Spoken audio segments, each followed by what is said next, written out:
Mr. Chair, kasi po, ang alam ko, ang pinakamalaking refinery sa buong mundo, yung Rotterdam Refineries. At meron po yan na mga tangke na nakabalagbag sa Singapore. Marami po yan. Pati Petronas po, the second largest in the world, may mga tangke po siya sa Singapore. Ito po ang naging bahagi ng pagtatanong ni Senador Marcoleta sa isang hearing dyan sa Senado hinggil naman sa US-Israel-Iran conflict na kung saan ito ay nagdudulot sa atin ngayon ng malaking problema hinggil sa enerhiya. Krisis po tayo ngayon. Kaya nga po nagdeklara na po si Pangulong BBM ng krisis, national emergency on energy crisis na kung saan ay marami pong medyo malawak po ang kapangyarihan na ibinigay kay Pangulong BBM. Pero ang pag-uusapan po natin dito ay dito po ako nababahala sa naging pahayag ni Senador Marcoleta dahil mukhang wala pong nagpa-fact check, F-A-C-T, check, dito sa sinabi ni Senador Marcoleta. Ipagpatuloy po natin mga kaboses. Nag-check po kasi ako, Mr. Chair. Halimbawa po, yung sa Rotterdam Refinery, kung halimbawa FOB price po. Okay. Ang pinag-usapan, ang sinasabi po ni Senador Marcoleta dito, yung Rotterdam Refineries daw, isa sa pinakamalaki. Sa buong mundo ay may mga tangke daw na nakabalagbag sa Singapore. Siguro ang ibig sabihin po dito ni Senador Marcoleta ay ang mga dipo. Ano po? Dipo siguro ang sinasabi ni Senador Marcoleta dito. Katulad din po ng Petronas. Ang Petronas po ay pagmamayari po yan ng Malaysia, ang malaking oil company ng Malaysia.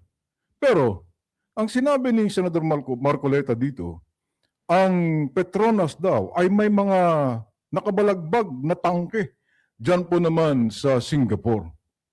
Now, may nagtanong kaya dito kay Senador Marcoleta na ang Petronas na pagmamay-ari ng Malaysia, bakit po dyan sa Singapore sila pupunta? Samantalang stones throw away lang ang lapit ng Malaysia dyan sa Singapore. Tulay lang ang pagitan.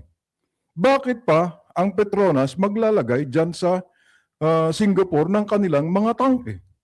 Samantalang napakalapit po ang kanilang lugar dyan sa sinasabi ni Senador Marcoleta. Ngayon, ulitin po natin ulit. Nang sa ganoon ay magkaintindihan po tayo dito sa sinabi po ni Ginoong Marcoleta. Ano po?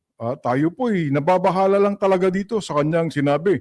Mukhang wala pong nag-fact check dito.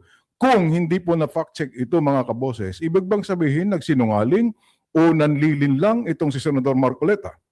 Maaari po tayong nagkamali dito pero ipapakita ko po sa inyo mamaya. Ano po? Sa buong mundo, yung Rotterdam Refineries. Okay, Rotterdam Refineries, ang sinabi niya na pinakamalaki sa buong mundo. At meron po yan mga tangke na nakabalagbag sa Singapore. Marami. Okay, marami daw pong mga tangke na nakabalagbag sa Singapore, ang Rotterdam Refineries. Po yan. Pati Petronas po, the second largest in the world, may mga tangke po siya sa Singapore. Okay, may mga tangke sa Singapore. Ngayon, puntahan po natin mga kaboses. Ito po, gumawa lang po tayo ng napakasimpleng Google search. Ano po? Tanggalin na natin yung video kanina. Kasi ni-record lang naman po natin yun. Ngayon, papakita ko po sa inyo ang mga nakikita po natin. At tayo po'y Google search. Ano po mga kaboses. Ito po ang ating search.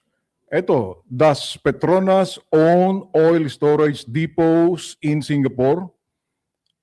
Palakihin po natin. Ano po? Nang sa ganun ay mabasa po ninyo mga kaboses. Ayan, siguro naman basang-basa. Ayan o. Petronas generally does not own major high-profile oil storage depots within Singapore. Yan. but rather focuses each storage refining infrastructure on its massive nearby hub in Johor, Malaysia. Ayan po. Ayan po. Wala pong mga tangking nakabalagbag ang Petronas dyan po sa Singapore dahil napakalapit po yan eh. Napakalapit po ang kanilang lugar dyan sa Singapore. Kaya nga sinasabi po natin, tulay lang ang pagitan. Ngayon naman, yung sinasabi po ni Senador Marcoleta na Rotterdam, eto, tinignan po natin. Eto po, mga kaboses, yung top 10 na mga biggest, top 10 biggest oil and gas companies in Singapore. 2026 po ito. Hanapin po natin yung sinasabi po ni Senador Marcoleta na Rotterdam. Ano po? Number 1, list of top 10 oil and gas companies. Ayan na po, mga kaboses.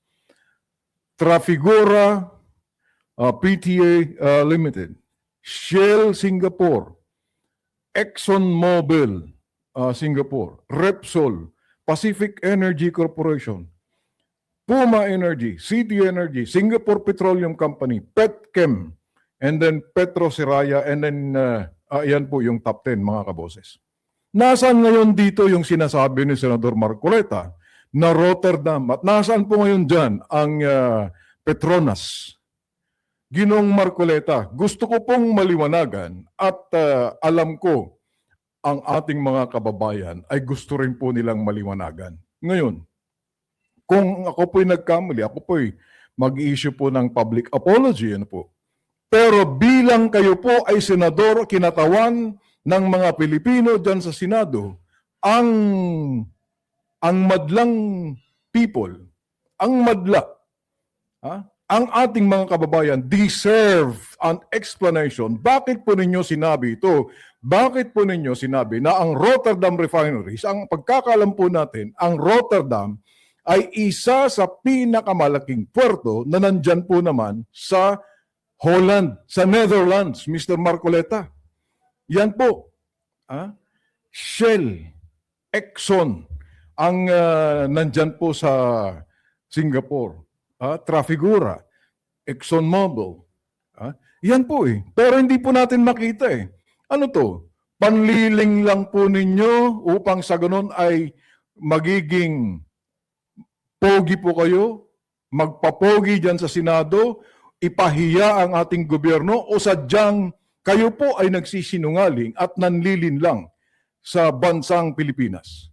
Nagtatanong lang po at siguro naman ang taong bayan deserve po namin ang paliwanag dahil kayo po ay sumusweldo sa buwis ng taong bayan. Maraming salamat po at tayo po'y mag-aantay ng kasagutan ng Senador Marcoleta hinggil po sa ating katanungan. Kung hindi, siya po ay nanglilin lang sa bansang Pilipinas at sa buong mundo. Maraming salamat at mabuhay ang Pilipinas.